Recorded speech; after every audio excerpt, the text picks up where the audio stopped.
Intinya itu silahkan Anda bikin jumlah sesuai versi Anda. Yang penting Anda jangan kampanye kalau itu perintah Kanjeng Nabi Muhammad SAW. Karena kalau kamu atasnamakan Nabi kemudian jumlahnya sampai 800 berapa? 800 juta, berarti Nabi mengajarkan masyakoh pada umatnya. Jadi cukup yang riwayat itu di sini hanya 100 sama 1000. Jadi kalau jumlah tadi untuk 7 apa? Turunan. Jadi kamu harus ditutup dengan doa, ya Allah, semua itu bukan untuk saya tapi untuk 7 turunan. Tolong catat ya Allah. Karena itu. Jadi artinya gini loh ya, orang Indonesia yang sering mempraktekkan Atakosomadiyah itu bukan tanpa dalil. Ternyata dalam madzhab Maliki, saya masih ingat ketika mbah saya kandung, bapaknya bapak, asmane Mbah Nur Syam, itu wasiatnya minta dibacakan 4000. Yang baca pas itu ya bapak sama anak-anaknya. Dan kemudian alhamdulillah zaman akhir itu mulai agak ngawur. Kalau ada acara itu wong liya kon maca anake mlebu metu gak melok maca. Itu keliru, saya jamin itu keliru. Saya sering kalau mimpin di rumah, kalau yasinan di tonggo-tonggo kok anaknya gak maca, saya keluar. Bapakmu wong liya kok kon maca, kata saya gitu. Jadi itu menurut saya itu yang jelas. Saya sampai ngisi begini, yang ada riwayatnya itu idza mata ibnu adam in qata amaluhu illa min salasin shadaqatin jariyah au ilmin yuntafa'u bi awaladin sholihin yatullah. Itu tidak ada di hadis au kiyayin sholihin yatullah, kata. Yang ada itu awaladin apa? Sholihin. Jadi anaknya harus ikut, kalau tidak usah, kata. Akhirnya anaknya udah tinggi Gus nggih. Wah, akhirnya tak kei jagung paling akeh, kula mendet sithik. Wong aku ora anake kok. Kadang-kadang enggak, orang lain baca buahnya, anaknya mau mlebu metu mau enggak no tamu mbek rokokan. Itu harus ditobatkan itu. Keliru itu. Karena nasnya bukan auqiyayin sholihin tapi awaladin sholihin. Ini bukan provokator, ini memang ya seperti itu.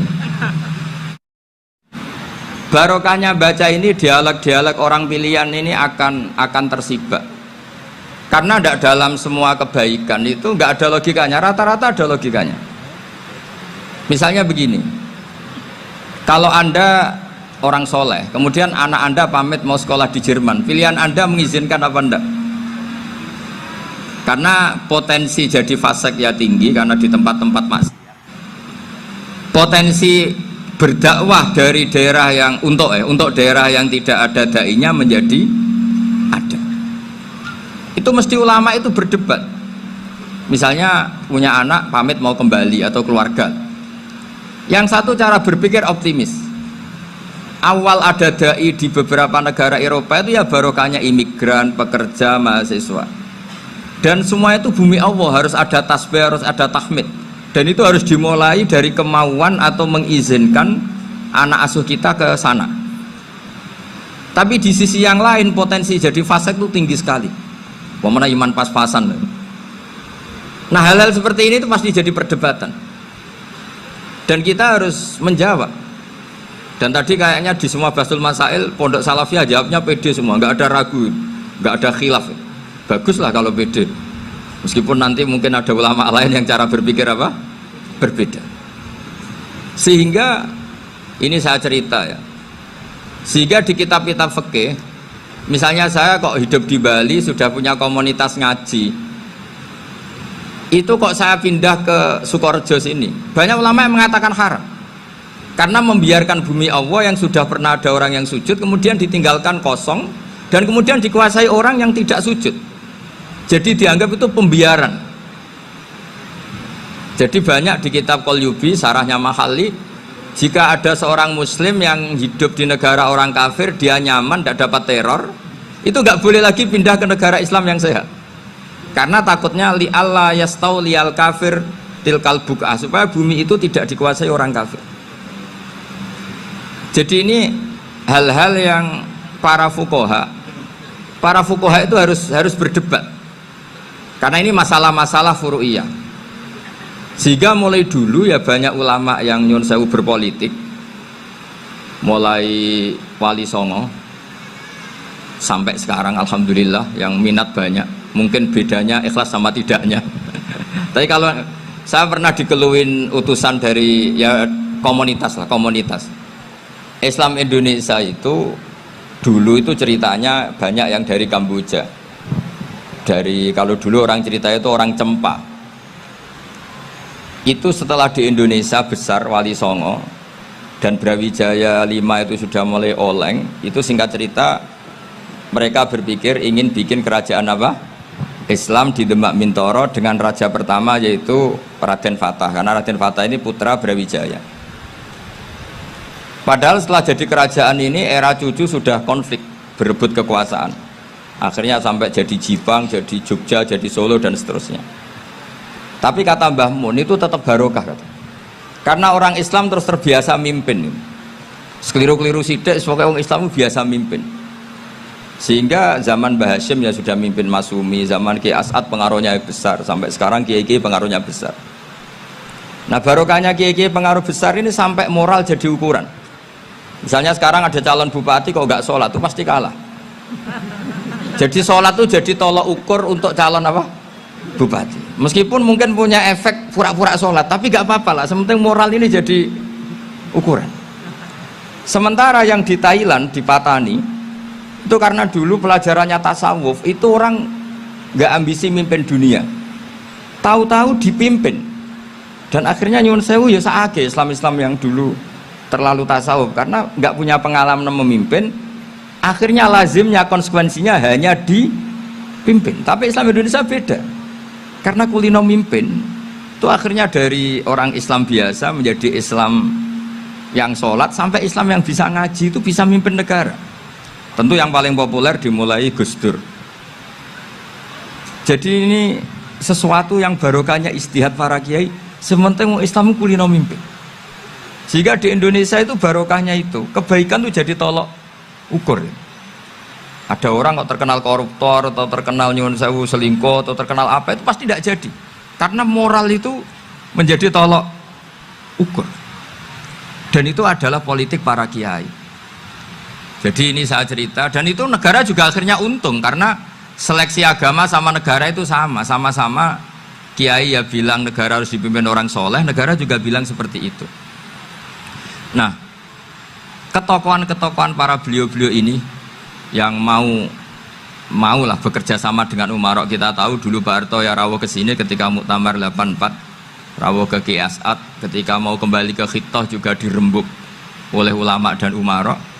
Dan akhirnya ini menjadi negara yang alhamdulillah semoga selalu menuju baldatun thayyibatu wa rabbun ghafur. Nah, kemudian di sini saya tabarruk dengan Said Muhammad, gurunya Kiai Haji Azaim. Saya mau cerita tentang amaliyah tadi. Saya sebetulnya nggak niat bacakan bab itu, gara-gara ada khataman jumlahnya banyak saya jadi pusing. Ini panitianya tanya, khatam betul apa enggak? Iya Gus, khatam betul. Tapi kayaknya saya tidak yakin itu. Karena saya ini kan dari pondok tahfidz itu. Biasanya anak khataman itu ya rodok bodoni itu. Wes diwaca buanter sing nyemak mau ndelok pojoke tok. Mergo kebanteren. Nah, akhirnya lafat-lafat yang di tengah itu enggak di apa? Baca. Tapi ya semoga dimaafkan Allah lah. Yang jelas itu enggak. Tapi saya mau cerita ya. Jadi cara berpikir Said Muhammad ini nanti juga saya teruskan di Ma'had Ali. Ini saya baca ya. Di antara yang diyakini madhab Malikiyah, ini saya baca saja teksnya. Jadi ada riwayat namanya, kalau Said Muhammad bahasakan itu Ataqoh Somadiyah. Kalau di Indonesia kadang orang bilang Al-Ataqoh Al-Kubro, yaitu dengan membaca surat Ikhlas. Di sini jumlahnya hanya 100 kali, kila 1000 kali. Tadi berapa semua? 700 juta ini sudah susuk banyak ini. Di sini hanya 40, riwayat lagi 100, 1000. Terus sampai tadi berapa? 800 juta. Wah ini sudah susuk ini. Itu anak cucu sampean pasti masuk surga itu kalau gitu. Ini saya baca, ini kitabnya Said Muhammad ini. Suratul Ikhlasi wal Itqu minan nar. Akhrajat Tabrani fil Kabir an Fairuz Ad-Dailami wa Ibnu Uftin Najasi. Waqad khadaman Nabiyya sallallahu alaihi wasallam. Orang ini jadi khadimnya Nabi. Qala Rasulullah sallallahu alaihi wasallam, mangkoro akul huwallahu ahad mi'ata marratin fi sholat ghairiha kata bawahu lahu baro'atan minan nar. Ini hanya berapa ini? Mi'ata marrah. Berarti kalau satu orang itu cukup 100. Tadi sudah untuk 7 turunan tadi untuk orang berapa? 800 juta. Ya, untuk 7 turunan cukup ya? Cukup. Untuk 7 turunan gitu. Ya sudah susuk ini, sudah susuk ini. Aduh, ribet ini. Nah ini tak cari pembenarannya ini supaya keren. Ini di halaman 188 Abwabul Farad. Warwa Ibrahim bin Muhammad al-Khiyari fi fawaitihi an Khudzaifah marfu'an. Man qara'a qul huwallahu ahad alfa marratin faqad ishtara nafsahu minallah. Berarti 100, ada riwayat lagi 1000. Nanti tak carikan lagi yang berapa? 1 miliar mungkin. Jangan banyak-banyak. Nah ini saya baca ya. Wa hadzal adatu huwa al-ma'rufu bi ataqatis somadiyah. Wa qad nassa jama'atun mutaakhiril malikiyah ala istihbabi ataqatis somadiyah wa haddu ala qiraatiha wa istimaliha. Minhum Asy-Syaikh Abdus Salam Al-Asmar sak teruse ini. Jadi kullu haula'i istahabbu ataqatas somadiyah ma'atirafi ba'dihim kal misnawi bi syiddati fi hadisiha. I'timadan ala anna hadza minal fadha'il allati yutasahalu fiha. Faman sa'a yasta'milaha roja'a khusula ma fiha fala ba'sa bidzalik ala syarti alla ya'taqida thubuta dzalika anin nabi sallallahu alaihi wasallam hatta la yaqa fil kitsbi alaihi. Jadi intinya itu silahkan Anda bikin jumlah sesuai versi Anda, yang penting Anda jangan kampanye kalau itu perintah Kanjeng Nabi Muhammad sallallahu alaihi wasallam. Karena kalau kamu atasnamakan Nabi kemudian jumlahnya sampai 800 berapa? 800 juta, berarti Nabi mengajarkan masyakoh pada umatnya. Jadi cukup yang riwayat itu di sini hanya 100 sama 1000. Jadi kalau jumlah tadi untuk 7 apa? Turunan. Jadi kamu harus ditutup dengan doa, ya Allah, semua itu bukan untuk saya tapi untuk 7 turunan. Tolong catat ya Allah. Karena itu. Jadi artinya gini loh ya, orang Indonesia yang sering mempraktekkan ataqosomadiyah itu bukan tanpa dalil. Ternyata dalam madzhab Maliki, saya masih ingat ketika mbah saya kandung, bapaknya bapak, asmane Mbah Nur Syam, itu wasiatnya minta dibacakan 4000. Yang baca pas itu ya bapak sama anak-anaknya. Dan kemudian alhamdulillah zaman akhir itu mulai agak ngawur. Kalau ada acara itu wong liya kon maca anake mlebu metu gak melok maca. Itu keliru, saya jamin itu keliru. Saya sering kalau mimpin di rumah, kalau yasinan di tonggo-tonggo kok anaknya gak moco, saya keluar. Bapakmu wong liya kok moco, kata saya gitu.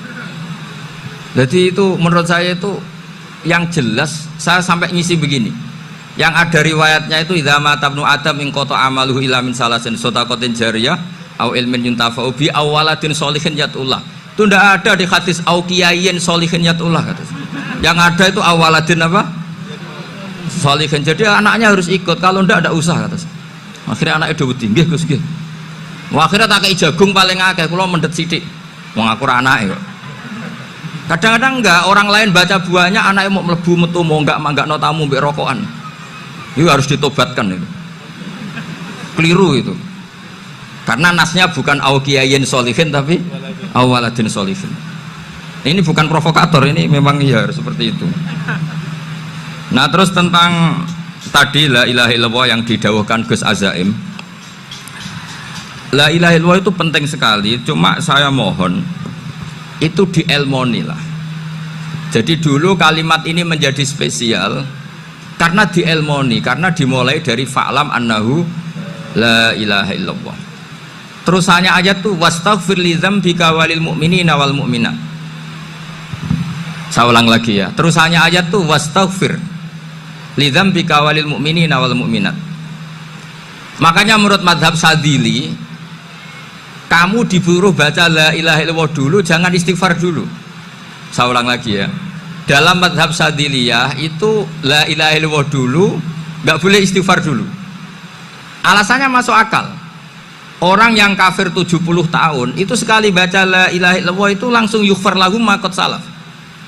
Sehingga la ilaha illallah sendiri sudah punya kekuatan supaya dosa kita diampuni.